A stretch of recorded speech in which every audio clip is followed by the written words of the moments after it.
there will be adequate water retention or moisture retention, and then nutrient retention as well.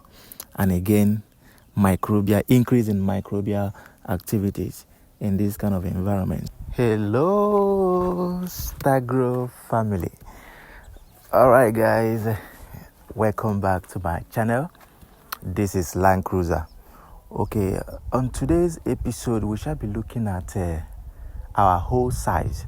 This is a topic I've treated before, but for the sake of my new followers, new members, people who join this family, who join this noble farmers group, if you are new here with us, my name is Land Cruiser. We deal on plantain, banana, and other fruit trees. So here is our plantation. So we shall be talking about hole size. If you look quite close, you will see that we actually widen our hole from our initial 60 cm by 40 or by 30. So we initially adopted, which is ideal, 60 cm by 30 cm. So that's 60 cm wide and 30 cm in terms of depth.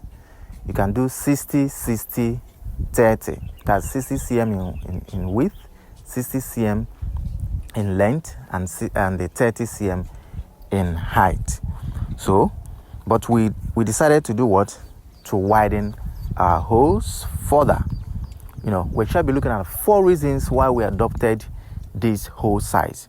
Now we have about 1 meter by 1 meter. That's 100 cm by 100 cm.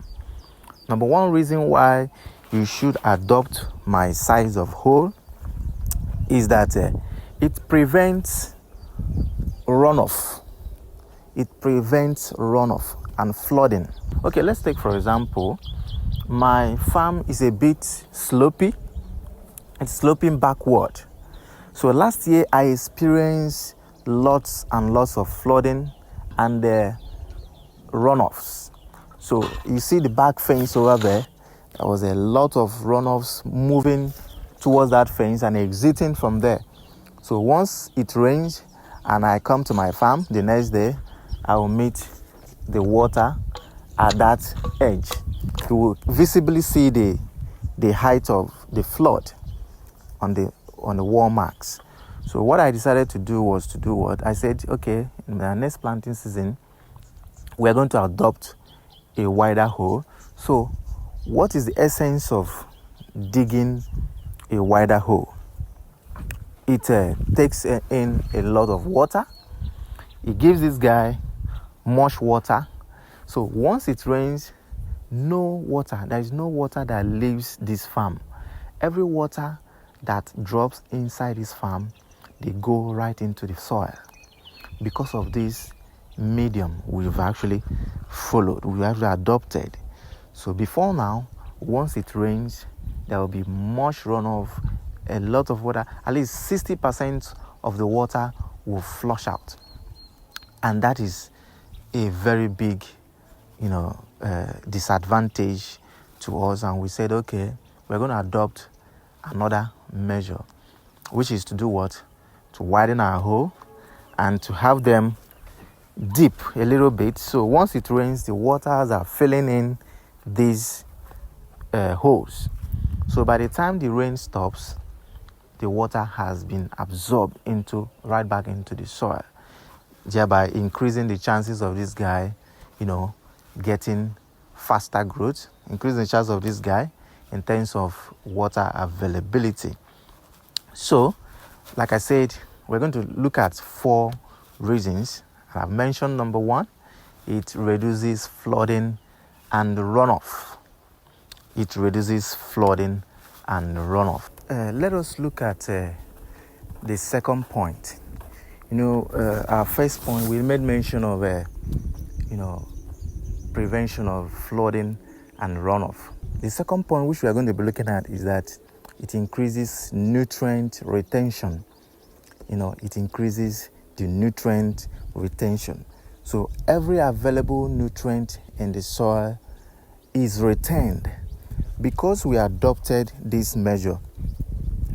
Remember we said it prevents runoff. And what happens when there is runoff? it carries the nutrient available in the soil with it. That is what is called leaching. So in this case, leaching will not also occur. Increases nutrient retention and prevents leaching. Here you see the size of the hole. Okay, do you think that this plantain plant will ever lose the nutrient available within this perimeter or within this environment? So if you see, if you look closely, you will observe that we've applied manure.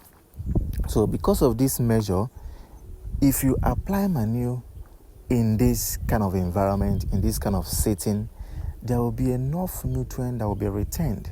Before now, when we apply manure, what happens? Once there is heavy rain, this place will actually get flooded, and then there will be much runoff, taking all the nutrients available in the soil down with it. Like I said, our farm is quite slopey. So since we adopted this measure, that has been reduced drastically. So that is why we adopted this hole size. So nutrient will be retained and leaching will be prevented. So every available nutrient in the soil which is required for your plantain or your banana to grow will be there. There won't be runoff. There won't be loss of nutrient. They will be there in the soil. In fact, this gives room for you to add as much manure, as much organic materials as possible, because if they're on the surface, the water can easily carry them off. But since they are in a hole like this, all the organic materials, all the microbial activities will be happening here.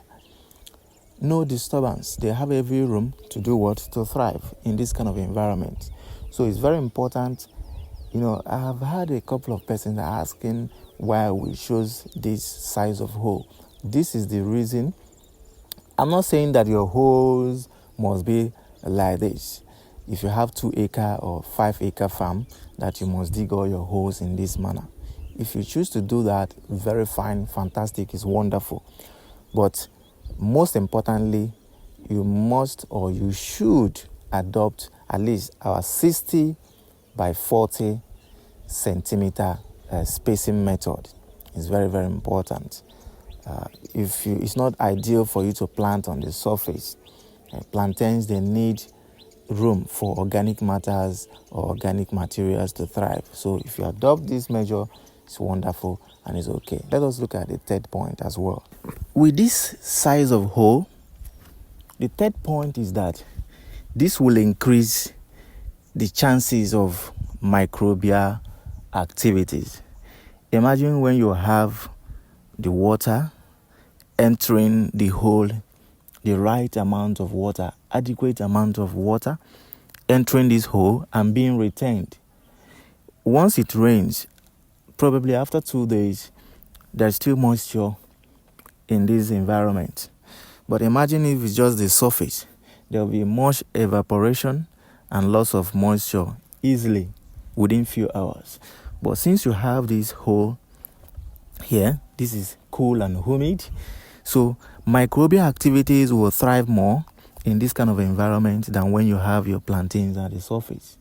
There will be adequate water retention or moisture retention, and then nutrient retention as well. And again, increase in microbial activities in this kind of environment. So this is our third point, increase in microbial activities. Take note. Okay, all right, let us look at our final point, which is the fourth point.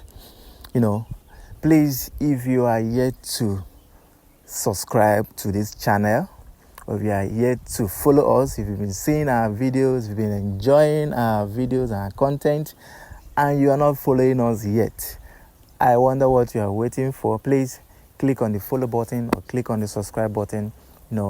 Follow us. Here we talk about plantain farming, we talk about banana farming, all the practices, international best practices that will help you achieve your results, the good results you deserve in your orchard or in your plantation.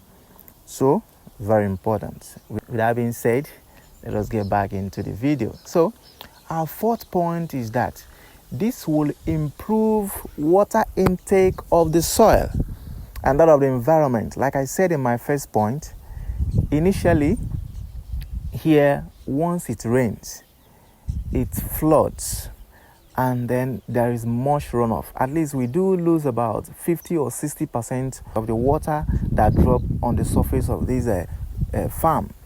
Since we adopted this measure, we've been able to save every drop of water, every drop of rain in this farm. So we don't get to lose any water again. So because if you lose a gallon of water in this farm, these guys will actually bear the cost at the long run. So if you must know, an average plantain plant need at least 10 to 20 liters of water per day. That is during the hot season. So I trust me, you should be able to do everything you can to give it as much water as it requires, even during the wet season. So the much water they get, the much better they do. So very important. On this note, we shall be ending today's episode. Thank you guys. Thank you very much. If you stayed to the end of this video, I appreciate you very much. This is Land Cruiser. See you on our next episode. Bye-bye.